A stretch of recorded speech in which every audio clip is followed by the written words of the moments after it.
It's 2019 and you wanna just take Instagram by your hands and just crush it, such that you could start your business or brand and just grow significantly. I'm gonna share you tips that have worked for my clients, such as these. Here's one client, here's another sample client.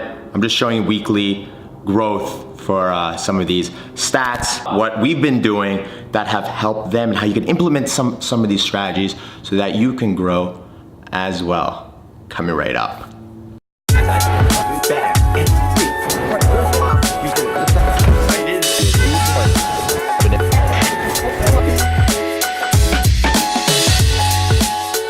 What's up everyone, Sean Azari here, founder of a creative ad agency called Breakthrough Social. And as I said earlier, I'm gonna share some of the tips that have worked for my clientele and also that I'm implementing slowly for my personal brand. So here it goes. Number one is creating valuable pieces of content. Like really educational or entertaining content that your audience will love, or your future audience. You might not have an audience, but an audience that aligns with your brand, right? Either educates, it helps them in their overall day-to-day. Now, what does that mean? That's so confusing, right?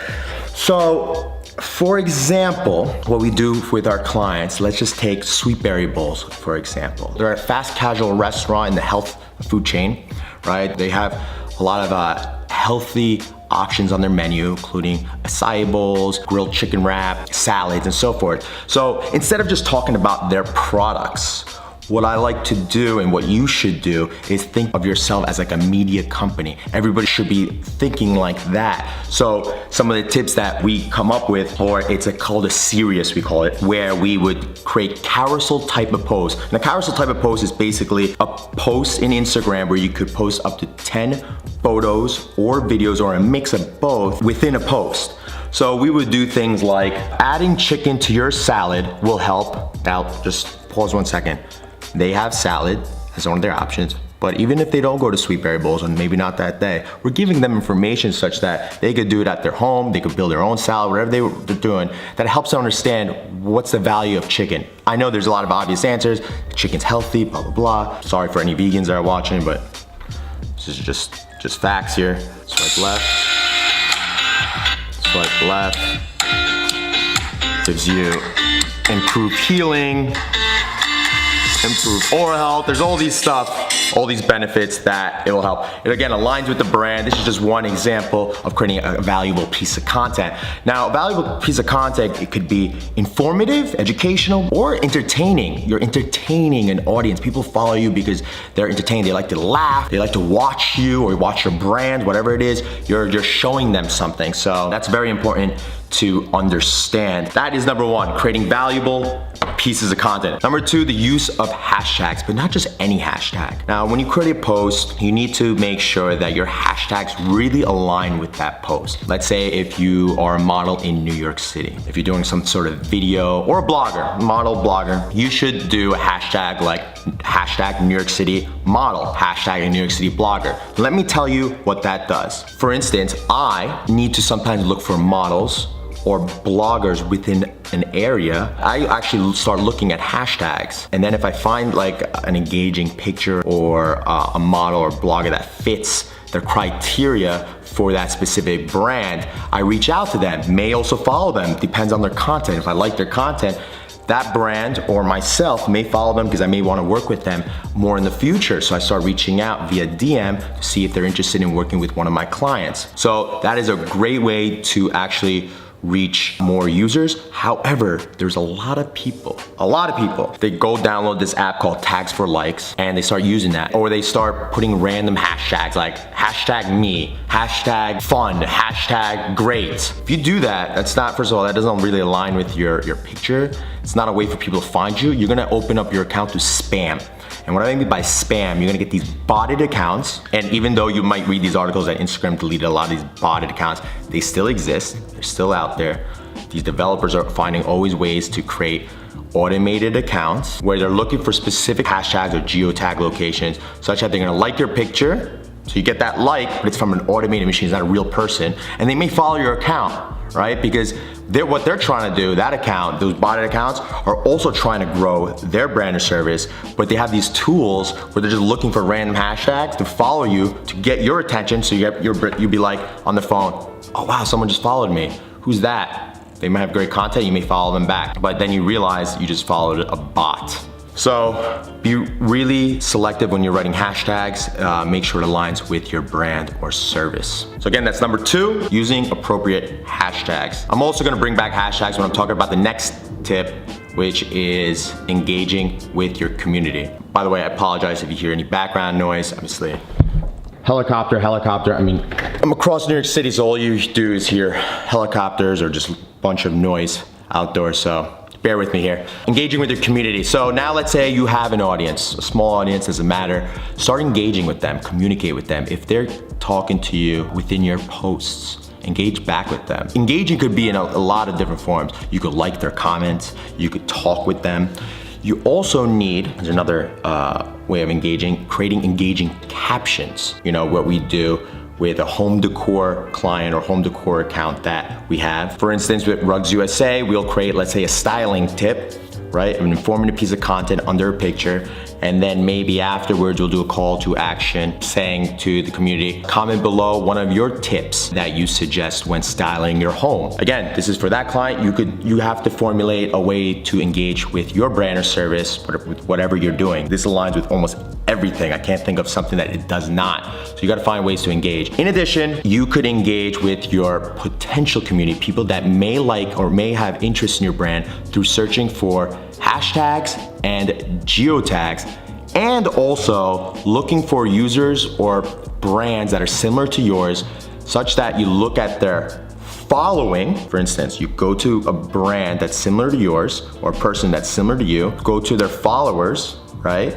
Go down one by one and start DMing them, have a conversation with them. You're like, hey, Charles, I noticed that you're following Forever 21. I just started my clothing line. It's slightly cheaper, but the quality is insane. You need to check it out. If you need any help figure out some styling tips or so forth, feel free to reach out. Here's one example. Another great example is, for instance, Sweetberry Bowls, our client, has just opened up their, I think, 12th or 13th restaurant location in Wayne, New Jersey. The other day, when they opened up, I DM'd a few people where they had the geotag Wayne, New Jersey, and started just DMing people that I thought maybe would be interested in coming or visiting Sweetberry Bowls.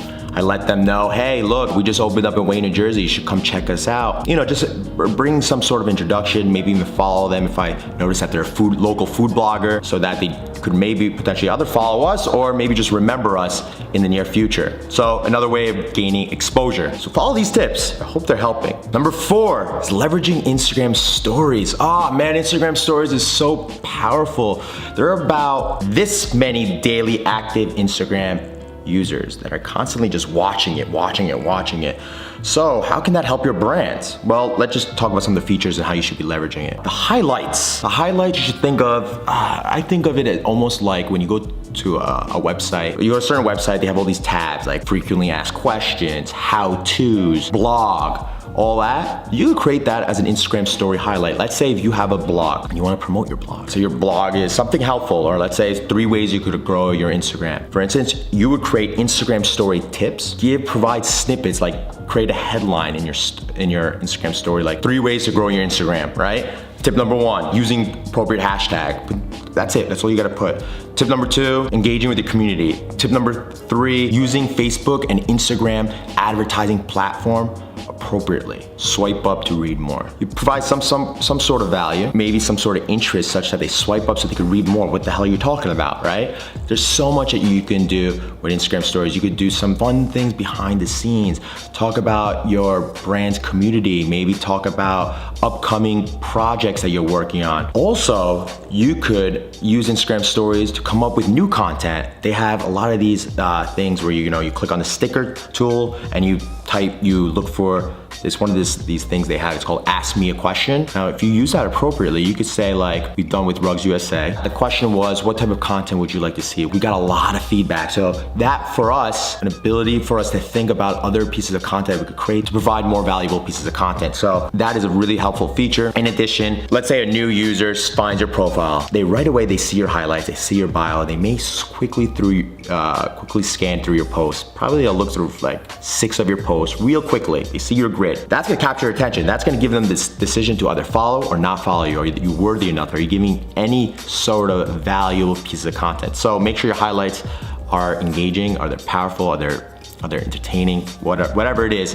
that align with your brand such that they give a reason, incentive for people to actually follow you. All right, number 5, 6, and 7, I'm gonna talk about in another video. I don't wanna make it too long. 5 is gonna be, I'm gonna talk about collaborations, like what type of collaborations you should be doing. 6 is running strategic Facebook and Instagram ads. And I'm not talking about like just those ads, like straight up ads. I'm talking about ads that actually provide value with not much call to action. And also talking about giving back. For example, giveaways that help grow your brand. Again, I've done a lot of this for multiple of the brands I've been working with, and I kind of implement this on my personal profile, but I don't really focus on that as much as I should be. So don't look at that. Look at the brands that I've been working with, the case studies that are gonna be shown on my company's website. So more focus on that because that's where I focus more of my attention for now until I scale that and so forth. So if the content helped, give me a thumbs up button. And if you want more, if you wanna stay tuned for the next video, make sure you subscribe for more content. And also, if you get a chance to check out the vlogs. I'm curious to see